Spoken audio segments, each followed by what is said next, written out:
But he was going through. In any case, I'm doing this in compliance with the orders of my spiritual master. And then he says, actually, I see only Lord Krishna sitting on a chariot as Arjuna's charioteer. Taking the reins in his hands, he appears very beautiful and blackish. While seeing Lord Krishna sitting in a chariot and instructing Arjuna, I'm filled with ecstatic happiness.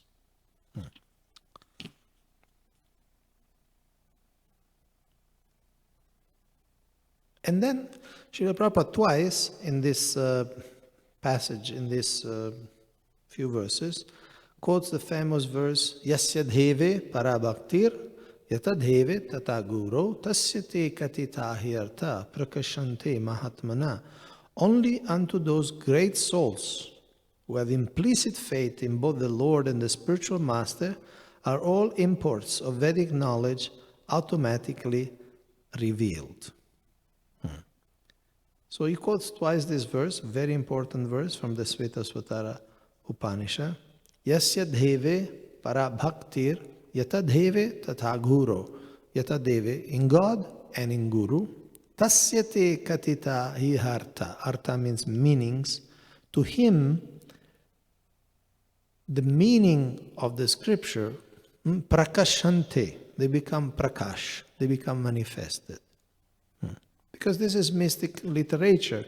It's not just dictionary meaning. There is also like a realization of that meaning. And so the Bhagavad Gita, millions of people know the Bhagavad Gita in India, but they don't get the meaning. They may know Hindi, they may know Sanskrit. Some are even big scholars in Sanskrit. But they don't really get the meaning. They don't get the meaning. Although it's right in front of them. Krishna says, Aham sarvasya prabhavu. I am the source of everything. But somehow they don't get it. Although it's in front of them, they don't get it.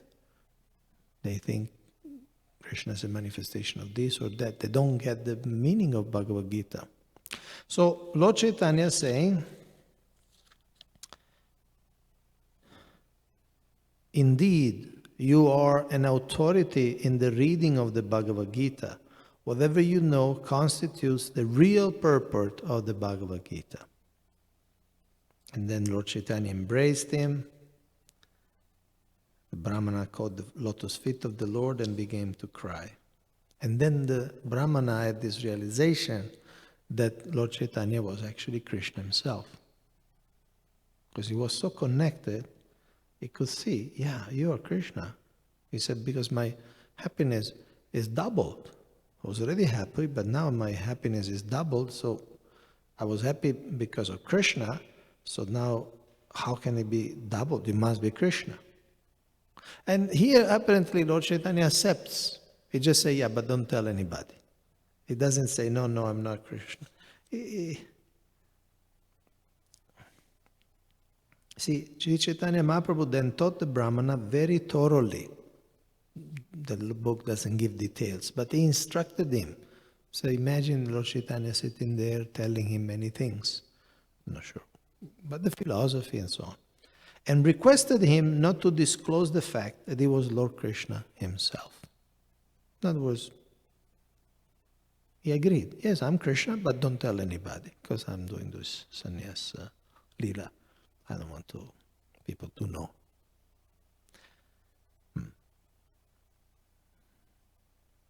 And so the Brahmana became a great devotee of Sri Chaitanya Mahaprabhu, and for 4 continuous months he did not give up the Lord's company. So he was always with Lord Chaitanya for 4 months. So this is the story that we often hear. And sometimes this story is a bit, is used, at least I heard it used, like if that's not important to read books. In fact, a couple of weeks ago, somebody during the class was saying,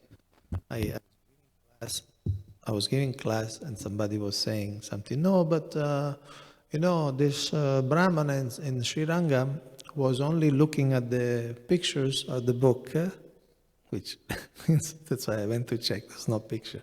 He was having a visualization. He was looking only at the pictures of the book, and he was reading. Actually, he was reading. He was reading the whole Gita every day. And so, why we should give so much attention to scholarship? And this is sometimes, I hear this sometimes, oh, why we should read books? Bhakti is the real thing.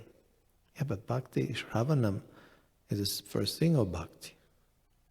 The point is not scholarship.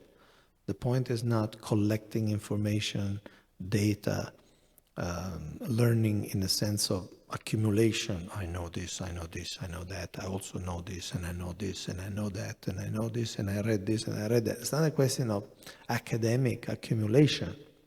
It's a question that reading is both Shravana, is simultaneously, Srila Prabhupada explains, it is simultaneously Shravana, hearing, because when we read, we actually hear in the mind what we read. It works like that. We hear the sound, even though we may not pronounce it.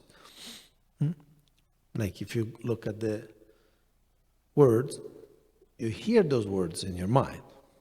So it's Shravana. It's Kirtana, because it's all glorification of Krishna. And Srila Prabhupada said it is also Smaranam. It is also remembrance. Like we know many stories, but when we read them, we remember them. First of all, we hear them properly, because sometimes we may mistake. I remember once when I was in the Sankirtan party, Brahmachari Sankirtan party in the night, and sometimes we will read the Krishna book. And one night we were there and said, okay, let's read the story of Shamantaka jewel. So one Brahmachari said, no, I know the Brahmachari, no, the Shamantaka jewel story. Let's read something else. And then I asked, okay, so if you know it, tell us the story of the Shamantaka jewel. Well, there was this jewel, and there was this king, I don't remember the name, and then there was, he didn't remember anything, basically, he didn't remember.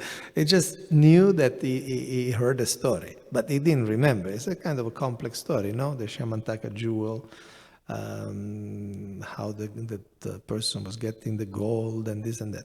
So anyway, so it is also Shravana, because it's also Smarana, it's also remembering. Otherwise our memory gets a little bit mixed up. We remember details which are not there. We forget other details which are there. Like this morning I was hearing a reading of the Bhagavatam, and there was the description of the 4 Kumaras.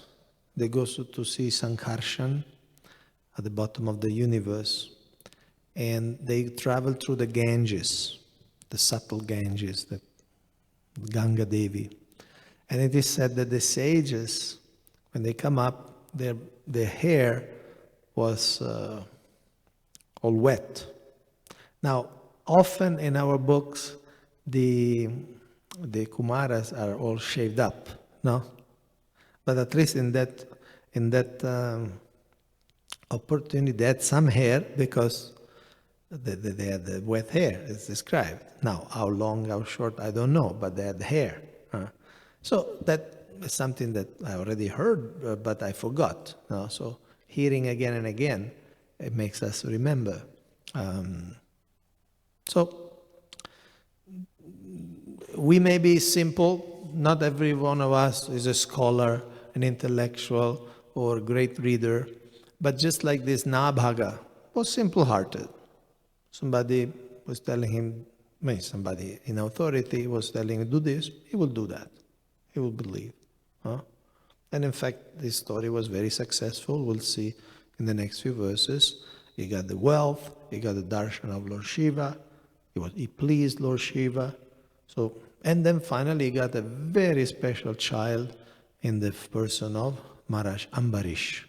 So being simple did not prevent him from being successful because he was connected in the right way. So he had good guidance. Just like this Brahmana in Shiranga, he may not have been a scholar, but he had the darshan of Lord Chaitanya himself.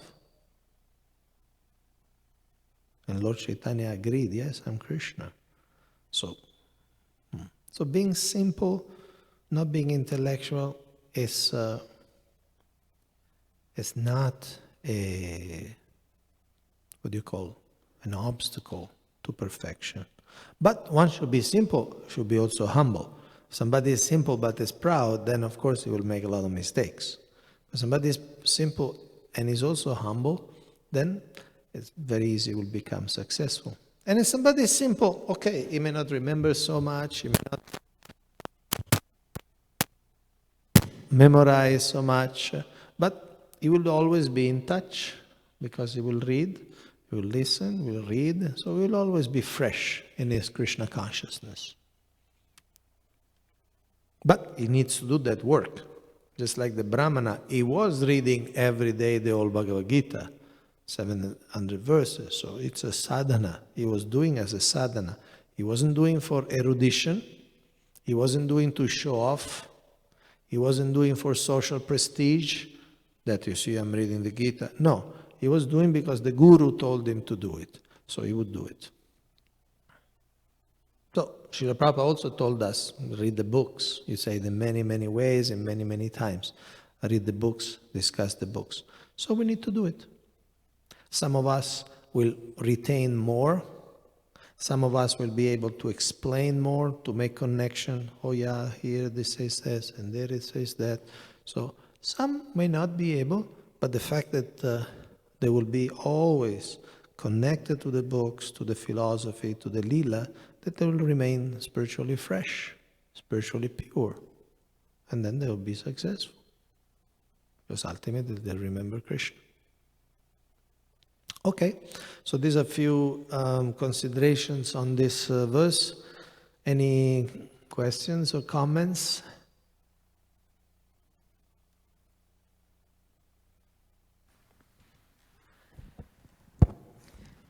Thank you, very nice class to remind about Venkatvat. And To remind what? to remind us about the Venkatvat story in Srirangam. And I was thinking that there is a nice verse, this Karma Kanda, Jnana Kanda, Sakale Visayar Bhanda. Means I was thinking that how that, even if you get knowledge, acquire knowledge, or do some karma kind of things, still all pertaining to self-gratification. So even if we hanker to get more knowledge, to remember so much sloka, so many things, aspects, this all, of course it is good, but how is that? Can you explain a little bit? Okay, that verse, that's Narottam Das Thakur, no? Jnana Kanda, Karma Kanda, Kevala Vishara Bhanda. Means, Jnana Kanda and Karma Kanda, Kevala, purely it's a big pot of poison. Vishara, poison. So, but he's not talking about the shlokas of the Bhagavad Gita or the Bhagavatam. He's talking about Jnana Kanda, means those portions of, say, the Upanishads that deal, or the portions understood in an impersonal way. So the Jnana Kanda, Karma Kanda means ritualistic activities for personal gain. We do a demigod worship or some worship that we want something back. So it's fruitive. Hare Krishna. It's fruitive. That's Karma Kanda. And it doesn't give liberation. It may give pious activities which will give us some more sense pleasure in the next life. So that's poison, because who wants the next life in this world? So it means it's poison. You have to go get another birth, another disease, another old age, another death. So it's poison because it keeps the soul in bondage. Jnanakanda, in that sense, means people, by meditating on certain passages of the Upanishad understood in a Mayavadi or impersonal way, they think, oh, I am God, or they think I can merge in the Brahman or this or that. And so that's, one sense, is poison because they don't get the nectar of Krishna Bhakti. So that doesn't mean that devotees should not learn the scriptures, shouldn't learn the shlokas. The shlokas are great. These are words of Krishna. Sarva dharmam parityaja mamekam sharanam braja. That's not jnana kanda. That's bhakti. Shravanam, kirtanam, Vishnu smaranam. When you say Sarva dharmam parityaja mamikam sharanam vrajahaham tvam sarva papibhyo mokshaishyamima sucha, which is a verse that many of you memorized, you know. Krishna says, abandon all sorts of religion and surrender unto me.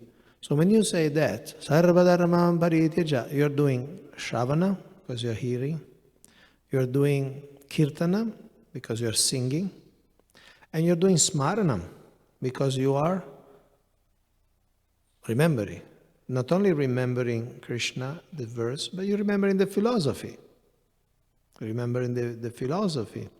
So, see, this Bhagavad Gita is written in a way which is, within Sanskrit literature, is very easy to remember. They're written in a meter that is kind of easy for the mind to remember. So when you say a verse, Bhagavad Gita, Srimad Bhagavatam, or Bhakti Rasamrita Sindhu, that's not Jnana Kanda. It's not Jnana Kanda. It's Bhakti, it's pure Bhakti. Okay?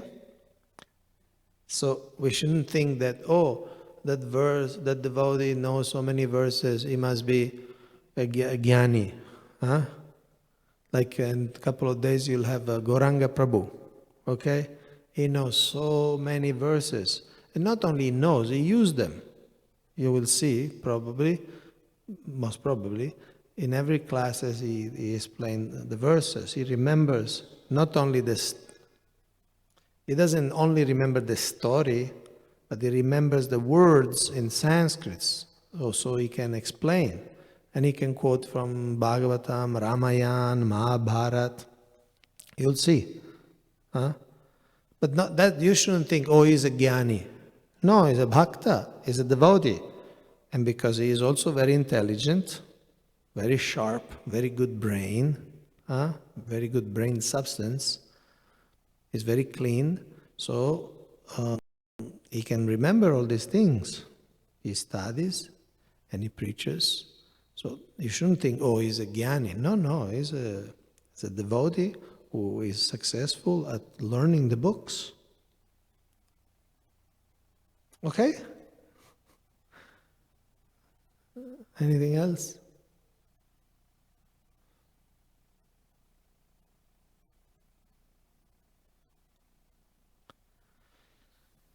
Yes.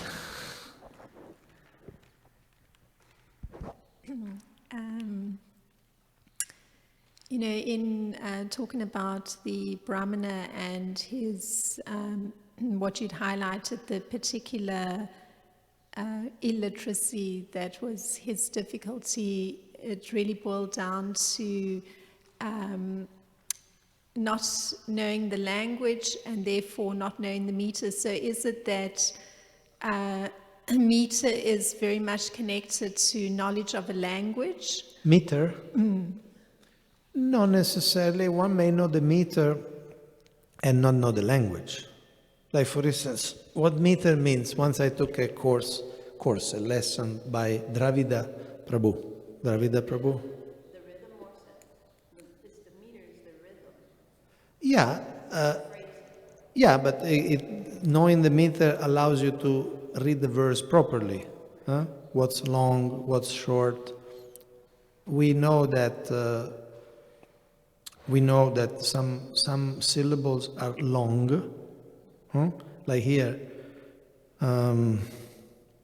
second line, asate. Asate is long. Asate. But certain syllables are always long, like the e.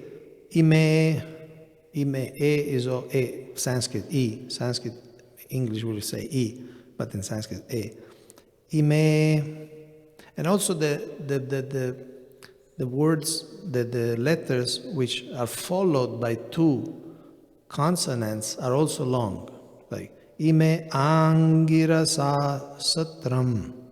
So angirasa, although the a is not long, it is actually long because there are two consonants after.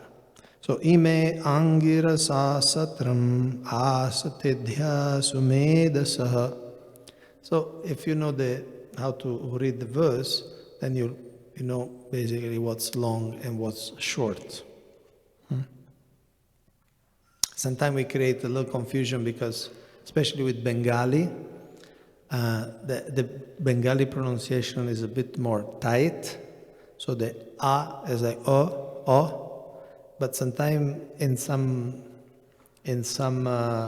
book, song book, or even temple boards, we put the a as o. And that's a problem because the o is long and that a is short. So it can create confusion. In other words, you know what I'm saying? You put o for a, but o is long and a is short. So it's like it can create a confusion. I mean, we can see in many different songs.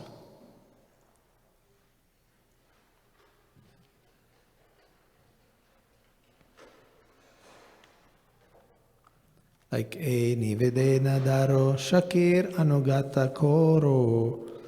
But that koro is not o, is a.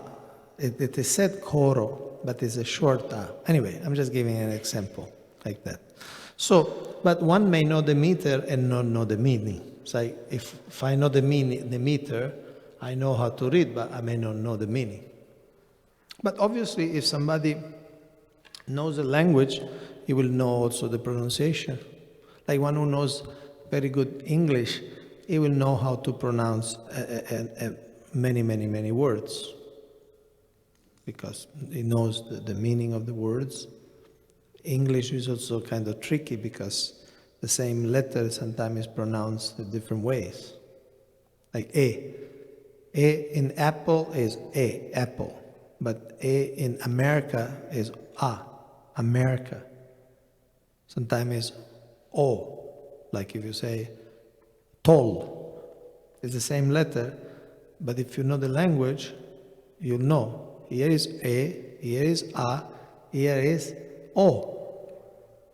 So if you know the language, you can. Sanskrit is more scientific, so generally they don't change like this. But just knowing the meter doesn't mean you know the language. It's like, I mean, we see every day some devotees read the Sanskrit verse very nicely, very sweetly, but doesn't mean they know the language. They know how to read it.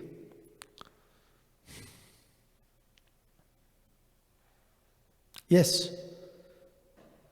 Do you need the mic? For the internet? You just mentioned, Hare Krishna. You just mentioned about a switch of sound off or A, and I hear so many times like people making this switch in very important mantra, Maha mantra. Maha mantra, yeah. Yes. So instead of Rama, I hear like mostly Ramo. So my question is, does this mantra works when you're switching from Rama to Ramo? Because it's absolutely different Yeah. like meaning, probably. Yeah. So Thank does you. it work? I don't know. I don't know if it works because depends. Depends. I mean, Krishna understands. I mean, Krishna understands that you're calling him. If you're calling him, just like a mother understands when the child calls the mother, even though the pronunciation might be strange or distorted. I would say that we shouldn't do it artificially, and we should correct it. But if it works or not, I don't know. In a sense, I cannot know. It's not that.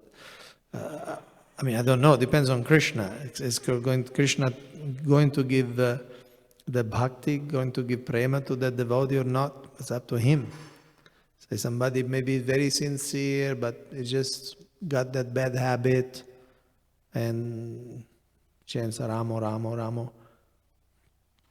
I heard once, you heard that story, Prabhupada said, who is this Ramo? You heard that? Yeah.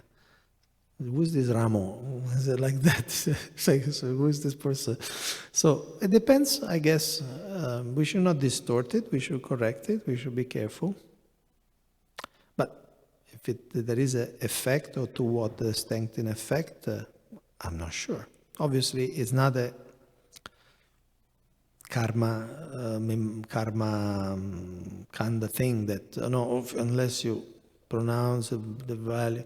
But we should correct it definitely, because we are talking with Krishna and we should pronounce his name properly. Okay, last comment. I feel personally that I think so many people here come from various ethnic backgrounds, so some of the vowels are modified, maybe accidentally because of their various accents, but as long as Krishna, he understands that you're speaking from the heart, that's the point, because I hear a lot of that, and I think they're modifying it because they add their own little style and so on and so forth. Yes.